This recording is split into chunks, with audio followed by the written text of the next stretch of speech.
พี่น้องมีดแกนจังหวัดอุดรธานีน้องคนิ่งหรือว่าสิริการพนมาศพี่น้องเอ๋ยสร้างความดีอกดีใจให้กับวงการหมอลำวงการหมอลำมีหน้ามีตาได้เป็นนางงามได้เป็นมิสสแกนจังหวัดอุดรธานีพี่น้องเอ๋ยโดยเฉพาะหมอลำใจเกินร้อยภาคกันจี๊ดสนั่นปันพื้น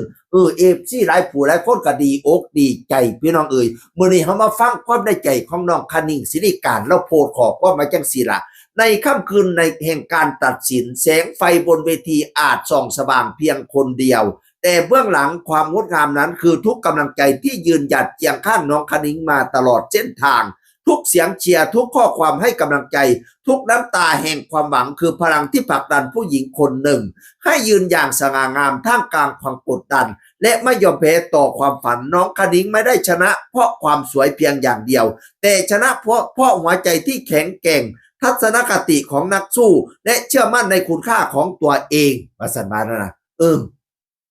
แม้ในวันที่เหนื่อยท้อหรือถูกตั้งคำถามน้องยังเลือกยืนมากกว่าถอยมงกุฎมิสแกนอุดรธานี 2026 จึงไม่ใช่แค่สัญลักษณ์ของชัยชนะแต่คือบทพิสูจน์ว่าเมื่อคนหนึ่งคนไม่ยอมแพ้และมีคนมากมายคอยส่งพลังให้ความฝันจะกลายเป็นความจริงได้ขอให้ทุกก้าวจากนี้น้องคณิ้งจำไว้เสมอว่าไม่ได้เดินลำพังเพราะทุกกำลังใจในวันนี้จะเป็นแรงผลักดันให้ก้าวต่อไปอย่างสง่างามในฐานะผู้ชนะที่คู่ควรมิสแกนอุดรธานี 2027 น้องคณิ้งสิริการพันนามาศพี่น้องเอ๋ยจะได้ก้าวสู่เวทีมิสแกนไทยแลนด์ก็ขอให้ไปถึงฝั่งถึงฝันเป็นกำลังใจให้เด้ออีหล่าเอ้ยเนยความจากความอดทนความสู่เลือกคำว่ายืนมากกว่าคำว่าถอยจงอดทนอย่าท้อแท้แม้ทุกหนักทุกสิ่งจะก้าวข้ามตามวิถี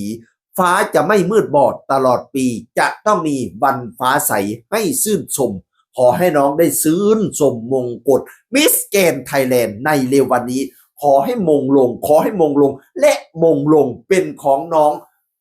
สิริการพันนามาศหรือน้องคณิ้งหมอลำใจเกินร้อยเพราะยังอึงเสียเด้ออีหล่าเด้อให้ถึงจุดหมายปลายทางให้สมมาตรมุ่งมาตรดังปรารถนาอีหยังแท้ไขได้